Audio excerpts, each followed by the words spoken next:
नमस्कार दोस्तों। स्वागत है मेरे यूट्यूब चैनल पे। कैसे हैं आप सब?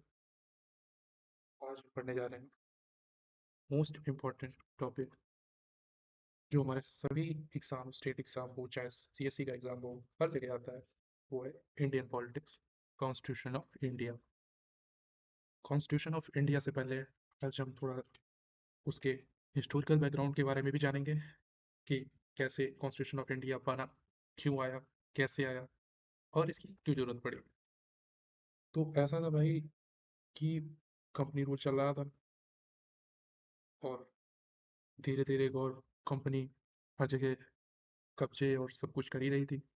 उसने 1765 में दीवानी हासिल करी सालम से, जिसको उसने बैटल ऑफ बक्सर में हराया और बंगाल, उड़ीसा, बिहार का एरिया ले लिया कि बोला भाई अब यहाँ की टैक्स दीवानी हम कलेक्ट करेंगे। कंपनी बनी थी 1600 में, ईस्ट इंडिया कंपनी 1600 में बन के रेडी हुई थी। उसके बाद में इन्होंने रूल वगैरह बताया, जिसमें रेगुलेटिंग एक्ट्स हैं, क्राउन रूल्स हैं। यही दो पार्ट हैं। तो जो रेगुलेटिंग एक्ट हैं, कंपनी रूल जिसे कहते हैं, वो शुरू होते हैं 1773 से 1858 तक चलते हैं। उसके बाद में क्राउन रूल आता है। क्राउन रूल जो स्टार्ट होता है 1858 से 1847 तक। कंपनी रूल और क्राउन रूल, ये दो पार्ट में हम इसको देखेंगे। आज हम पहले कंपनी रूल देखेंगे। क्राउन रूल में बेसिकली ऐसा था कि 1857 के रिवॉल्ट के बाद में काफ़ी सारा डिस्ट्रक्शन ऑफ प्रॉपर्टी और कंपनी को भी नुकसान हुआ था। उसके बाद में ब्रिटिश गवर्नमेंट जो थी उसने बोला कि भाई काफ़ी दिन तुमने राज कर लिया, काफ़ी दिन कंट्रोल कर लिया, अब यहाँ से हम करेंगे कंट्रोल। और इन्होंने वॉइसराय बनाया जो डायरेक्ट रिप्रेजेंटेशन बोला क्राउन का होगा। काफ़ी हैवीली पावर वॉइसराय को दी गई कि वो किसी भी तरीके से कोई भी रूल चेंज और बना सकता है। वो भी हम आगे देखेंगे कैसे इन्होंने कितना ज़्यादा तरीके से इंडिया को लूटने की कोशिश की है।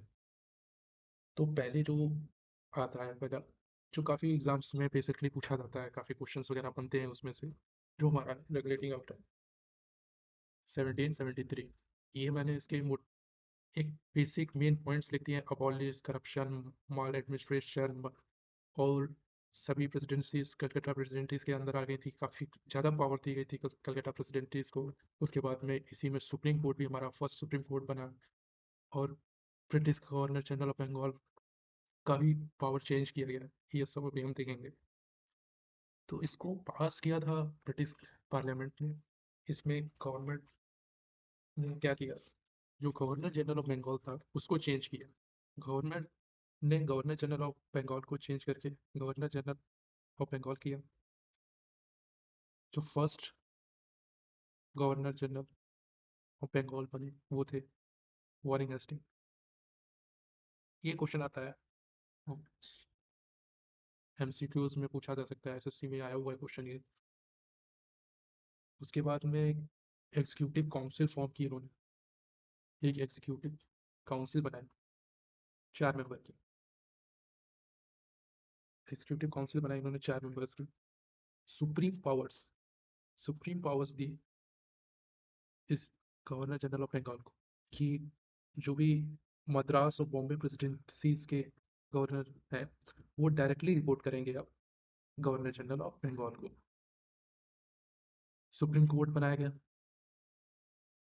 सुप्रीम कोर्ट बनाया गया जो बन के तैयार हुआ था वो था 1774 में। बट इसके लिए जो वर्क था वो शुरू हुआ था 1773 में। इसीलिए कहीं कहीं पे जब क्वेश्चन एग्जाम में आता है वहाँ पे 1774 ना देख के ये 1773 दिया होता है। तो काफ़ी बच्चे या कभी कभार दोनों दे देते हैं। तो दोनों में से काफ़ी बच्चे इसको लगाते हैं। तो ये गलत हो जाता है क्योंकि जो ऑफिशियल जो उसमें दिया हुआ है वो हमारा ये एग्ज़ाम में माना जाता है 1773। इसका वर्किंग स्टार्ट हुआ था। तो ये इसको ध्यान रखेंगे। करप्शन अबॉलिश करने के लिए बोला गया, प्राइवेट ट्रेड्स बंद करने को बोला गया ऑफिसर्स को। काफ़ी ऑफिसर्स वगैरह प्राइवेट ट्रेड्स वगैरह कर रहे थे, करप्शन ले रहे थे कंपनी से को बिना बताए। इन सबको देखा गया। कोर्ट ऑफ डायरेक्ट एक सेट किया गया जिसका पावर था ब्रिटिश गवर्नमेंट को इन्फॉर्मेशन देना।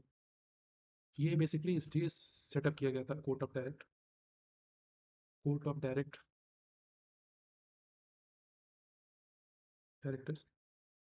तो कंट्रोल कर सकें कंपनी को, क्योंकि कंपनी अपने तरीके से चल रही थी, उसके ऊपर क्राउन का कोई कंट्रोल नहीं था। तो ये कोर्ट ऑफ डायरेक्टर बनाया गया, जिसका बेसिकली काम क्या था, उसको इंफॉर्मेशन देना थी। बेसिकली 3 मैटर्स से ज़्यादातर ब्रिटिश को मतलब था। पहला था रेवेन्यू मैटर से, दूसरा उनकी सिविल मैटर में, तीसरा जो था वो आर्मी मैटर था।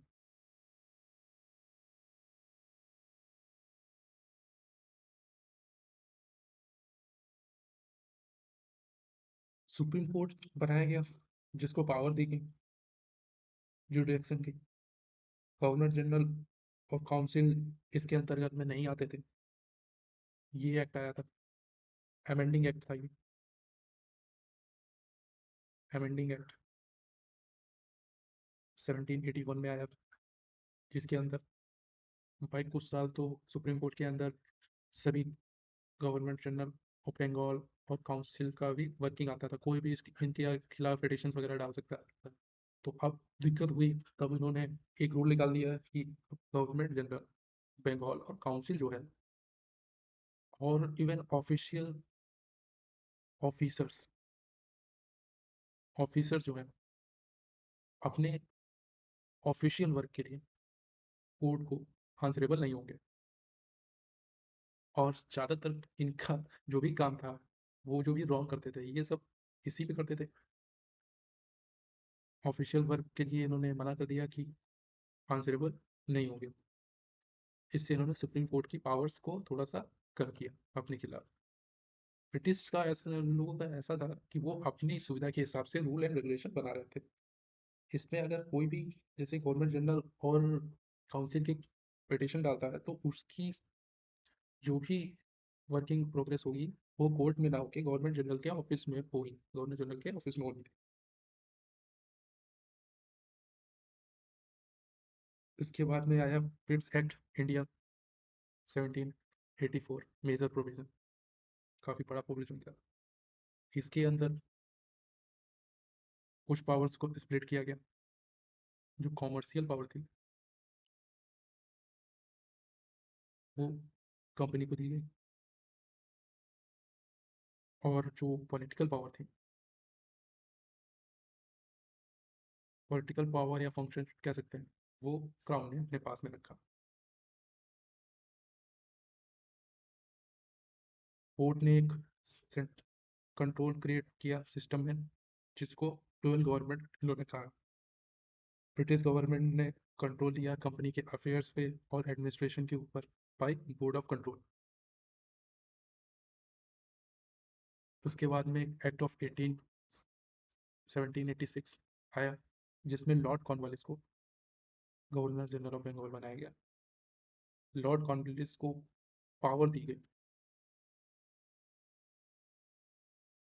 कि वो ओवर राइड कर सकते हैं decision of council in special cases and to be give effected decision.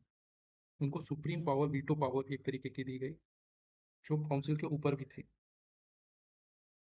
And he would be the commander in chief होंगे। उसके बाद में सेम पावर ट्रांसफर हो जाती है हमारे एक्ट ऑफ 1793 में।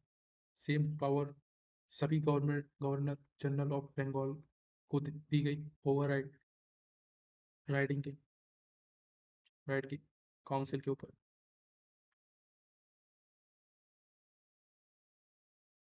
और जब more power given to governor general of Bengal on matter of Madras and Bombay. इसके बाद सबसे important act, charter act of 1873। इसके अंदर कंपनी की जो मोनोपोली इंडिया के अंदर थी, उसको ओवर ट्रेड बंद कर दिया गया। एक्चुअली में ऐसा था 1600 में, जब ये ईस्ट इंडिया कंपनी बनी, तब एक मोनोपोली ट्रीटी साइन, उसके अंडर ईस्ट इंडिया कंपनी के अलावा कोई भी कंपनी इंडिया के अंडर ट्रेड नहीं कर सकती थी, जो इंग्लैंड के अंदर फॉर्म हुई थी।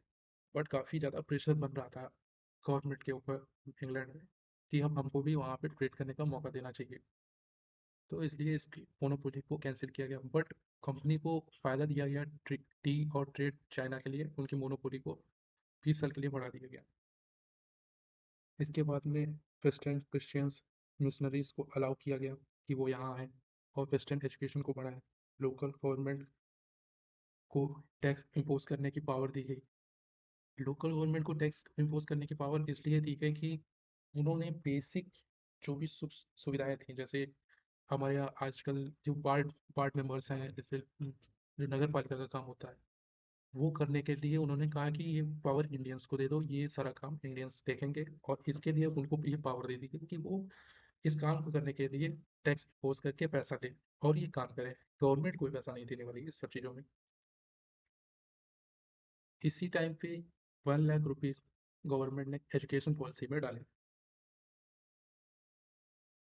एजुकेशन पॉलिसी में डाले प्रमोट करने के लिए कि वेस्टर्न वेस्टर्न एजुकेशन को प्रमोट किया जाए। उसके बाद हमारे यहाँ हम देखेंगे चार्टर एक्ट ऑफ 1833, जिसका डायरेक्ट मतलब था और पावर दी गई गवर्नर जनरल ऑफ बंगाल को, जिसको बना दिया गया governor general of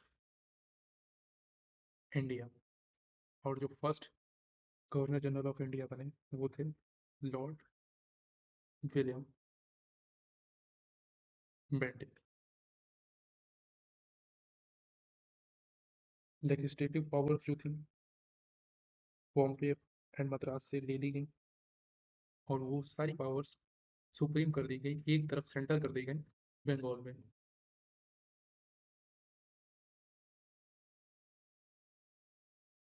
east India company का जो कॉमर्शियल वर्क था वो भी खत्म कर दिया गया। अब वो सिर्फ एडमिनिस्ट्रेटिव वर्क देखेंगे, provision for the company to do only administrative works. इनका कॉमर्शियल वर्क जो भी था इंडिया में वो सब खत्म कर दिया गया। उसके बाद हम देखते हैं company commercial privilege for close down, ये हमने आपको भी बताई थी आपको। Competition selection for civil servant खोला गया, ओपन किए गए सिविल सर्वेंट सर्वेंट का एग्जाम ओपन किया गया। ये और ये काफ़ी इंपॉर्टेंट है इसके अंदर, ये ही कुछ पूछे जाते हैं क्वेश्चन एसएससी एग्जाम्स में, सीबीएसई में, जैसे प्रीलिम्स में क्वेश्चन आए हुए हैं। ये चार्टर एक्ट 1853, ये हमारा लास्ट एक्ट है। इसके बाद में 1857 की रिवॉल्ट हो जाता है, और उसके बाद में 1858 में क्राउन रूल आ जाता है। इसके अंदर the salary of member of board of control and it officers fix कर दी गई थी, सैलरीज वगैरह फिक्स की। Finance was given to the company and number of directors reduce किए गए, 24 से 18 किए गए। 6 member nominated by crown. Basically था क्या, लेजिस्लेटिव काउंसिल थी एक एंड एग्जीक्यूटिव काउंसिल थी। लेजिस्लेटिव काउंसिल जो थी उसका काम था नियम बनाना, लेजिस्लेटिव काउंसिल जो नियम बनाती थी, और एक एग्जीक्यूटिव थी जो लागू करती थी।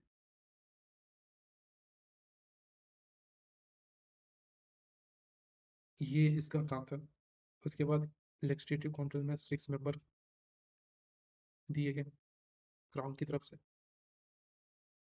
कंपनी को अलाउ किया गया to extend without time, company का रूल थोड़ा सा एक्सटेंड किया गया। इस बार रूल को कोई टाइम लिमिट नहीं थी, पिछली बार जैसे 20 ईयर्स की टाइम लिमिट थी, इस बार कोई टाइम लिमिट नहीं थी। बट 1857 की रिवॉल्ट हो जाता है तो वहाँ पे वो एंड हो जाता है। लोकल रिप्रेजेंटेशन लेजिस्लेटिव काउंसिल में बढ़ाया गया, यहाँ पे लोकल रिप्रेजेंटेशन भी बढ़ाया गया कि जिससे लोग हमें समस्या बता सकें क्या करना है क्या नहीं करना है। दोस्तों ये था हमारा कंपनी रूल। अगली सीरीज में हम बात करेंगे क्राउन रूल के बारे में, जिसमें हम देखेंगे कैसे ब्रिटिश क्राउन ने सभी पावर्स ओवरटेक कर ली और लॉर्ड कनिंग फर्स्ट वायसराय बने, एंड काफ़ी सारे एक्ट इन्वॉल्व हुए और लागू किए गए। इसको हम अगले वीडियो में देखेंगे। तब तक के लिए धन्यवाद। जय हिंद।